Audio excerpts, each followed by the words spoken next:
तो फाइनली राही ने जो है वो सेंट्रल जेल के प्रोग्राम जो एनुअल फंक्शन हुआ था उसकी तस्वीरें बाघ को दिखाई।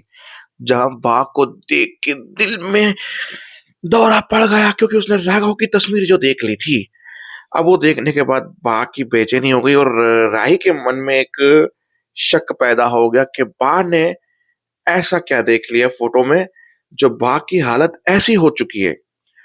फिर दूसरे सीन में आई डोंट नो क्यों कैसे किस तरह से कोठारी शाह निवास में थे जहां पे पूजा चल रही थी और पूजा की आवाज अनु की रसोई में सुनाई दे रही थी जहां पे राघव पनाह ले रहा है। और वहां से वो आरती सुनते हुए या आरती गाते हुए बा को सुन लिया होगा। इसके लिए आवाज सुनते सुनते वो पहुंच गया शाह हाउस। जहां शाह हाउस में उसने कदम रख लिया और अनुपमा ने उसे देख लिया। आई थिंक कोठारीस को ना पता चले इसके लिए अनुपमा उसे बाहरों बाहर से ही निकाल देगी या वो कोठारीस के सामने आ जाएगा। फिर एक राज की तैयारी होगी खुलने की।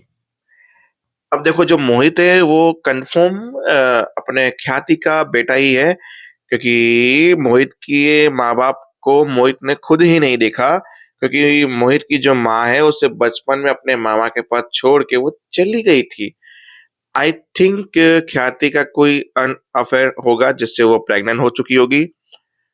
पराग को अपना लिया होगा और वो बच्चा त्याग दिया गया होगा जवानी में बहुत टाइम पहले। तो हो सकता है कि ये बात को पराग को भी ना पता हो। बाद में उसने अपनी अच्छी लाइफ शुरू की हो बच्चे को छोड़ के किसी को छोड़ के।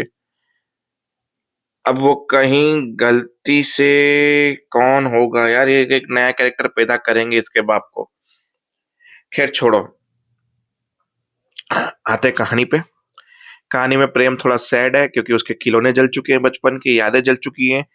जो अच्छी यादें भी थी पराग के साथ और उसकी माँ के साथ बचपन की, उसके बाद की कोई अच्छी यादें है ही नहीं। फिर राही उस टेडी बियर को कपड़े पहना के आंख ढककर थोड़ा सा साफ कर देती है। पहले जैसा तो नहीं पर बेटर थोड़ा दिख रहा था। फिर मोहित आता है कि बोला तुम लकी हो प्रेम, कम से कम तुम्हारे पास बचपन की यादें तो हैं। मैं तो मेरे माँ बाप को ही नहीं जानता कि वो दिखते कैसे हैं। बोला जब जिस दिन सामना होगा तुम्हारी माँ से, बोला बाप कौन है मुझे पता नहीं, पर मेरी माँ मेरे मामा के पास मुझे छोड़ के चली गई थी जहां तक मुझे याद है। मामा ने बताया था। बोला जब सामना को लग रोऊंगा, कदमों में गिर जाऊंगा, भावों में लेट जाऊंगा, उनकी गोदी में बैठ के लोरी गाऊंगा। मुझे कुछ नहीं पता मैं क्या करने वाला हूँ, रोऊंगा करूंगा कुछ नहीं पता मुझे। फिर वो एक राही से डब्बा नहीं खुला था किचन में, तो मोहित ने आके खोल लिया। बोला कद्दू की सब्जी भेजी है मम्मी ने, खाओगे? बोला नहीं मुझे कद्दू से एलर्जी है। तो पीछे से ख्याति आके बोलती तुम्हें भी? बोला "हाँ, मुझे भी, मतलब और किसको है?" बोला मुझे भी है। बोला लोगों को मैंने सुना है कभी किसी ड्राई फ्रूट से या किसी चीज से, सींग से एलर्जीज होती हैं, आई नोट, पर कद्दू से एलर्जी पहली बार सुन रही हूँ मैं। बोला "अ, शौकने वाली बात ये नहीं, शौकने वाली बात ये है कि इनको और मुझे सेम प्रॉब्लम है। हमने सिक्योरिटी बढ़ा दिया, राही तुम कहीं भी जाओ बॉडीगार्ड के बिना मत मत जाना बाहर। सिक्योरिटी बढ़ा दी क्योंकि अब कोठारी सोच रहे हैं कि घर में घुस के कोई ऐसा करके जाता है, सिक्योरिटी एजेंसी को बुलाओ। कोई भी घर से बाहर जाएगा बिना बॉडीगार्ड्स के नहीं जाएगा। साला इतने बड़े कोठारी निवास में कोई भी आके कुछ भी करके चला जाता है और हमें पता तक नहीं लगता। इनका ये चल रहा है। अब राघव के पीछे लोग पड़े हुए हैं। अंदर बोला कि क्रिमिनल हमारी सोसाइटी में नहीं रह सकता, तो उसके घर को तोड़फोड़ कर रहे हैं सामान के साथ।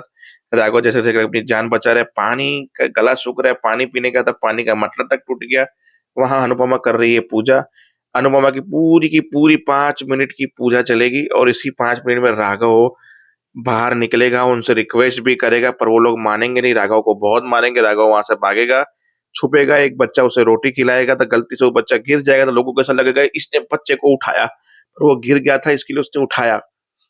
फिर राघव भागा जाके अनुपमा के घर के बाहर जहां अनुपमा की पूजा खत्म है। अनुपमा ने आवाज सुना, अनुपमा आई राघव को बचाने के लिए और फिर अनुपमा ने की फाइट, सबको भगाया और दिए लंबे लंबे लंबे लंबे भाषण की ये क्रिमिनल है तो आप भी क्रिमिनल हो, आपने भी हथियार उठाए, फिर छोटी छोटी चीज के लिए आपको भी जेल में डाल देते हैं हम लोग ताकि आप भी जेल के कैदी गिनाए जाओ, ये गिनाए जाओ, वो गिनाए जाओ। अरे इसने खून नहीं किया, मुझे पता है, मैं जानती हूँ उसे, ये वो। बोला आपने इतना लंबा ज्ञान दे दिया, ये कर दिया वो कर दिया, पर इसने मेरे बच्चे को उठाने की कोशिश की है। फिर उसका बच्चा आया, बोला नहीं अंकल जी ने ऐसा बिल्कुल नहीं किया, मैं गिर गया तो वो मुझे उठा के संभाल रहे थे। बोला बच्चे तक को भी पता है अच्छा इंसान कौन, बुरा इंसान कौन। बोला पर ये क्रिमिनल है, ये बात तय है। खून किया, नहीं किया, जो किया, सजा काट के आया, कुछ भी हो, ये हमारे मोहल्ले में नहीं रहेगा, नहीं तो मैं इसकी टाँगें तोड़ दूँगा। दिखना नहीं चाहिए हमारे मोहल्ले में। तो वो लोग चले गए। बहुत सख्तों के बाद, इतनी लंबी मिन्नतों के बाद, अनुपमा के लंबे-लंबे लेक्चरों के बाद, जहाँ सास वालों ने भी, बा ने भी कहा कि तू मत पढ़ बीच में, छोड़ दे इसको। फिर राघव को उसने पानी पिलाया और पूरा पानी मतलब राघव ऐसे करके पी रहा था, क्या सीन था वो इमोशनल।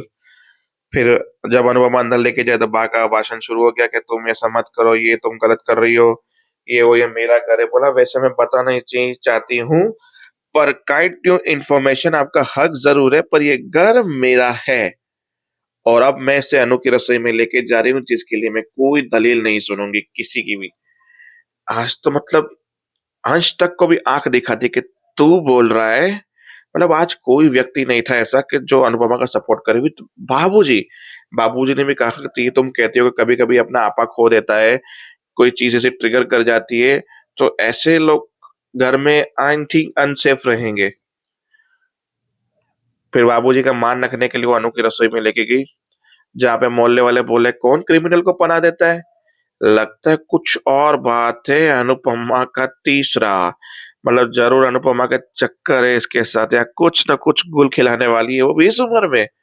जहाँ बा बोलती है अभी भी वक्त है अनुपमा, मोहल्ले वालों की बातें सुन ले, पछताएगी और ये तुम्हारी जिंदगी की सबसे बड़ी गलती होगी। वहां जहाँ परी बोलती है कि बा बद्दुआ तो मत दो, बोला बद्दुआ को तो वो साथ में लेके जा रही है, ये जो करने जा रही है इसको खुद नहीं पता कि इसको जिंदगी में इस चीज का कितना अफसोस होगा। तो देखते हैं अनुपमा की जिंदगी कैसे जंड होने वाली है जब वो अनु की रसोई में रहेगा। आई डोंट नो, देखते हैं आगे क्या होगा। जय हिंद।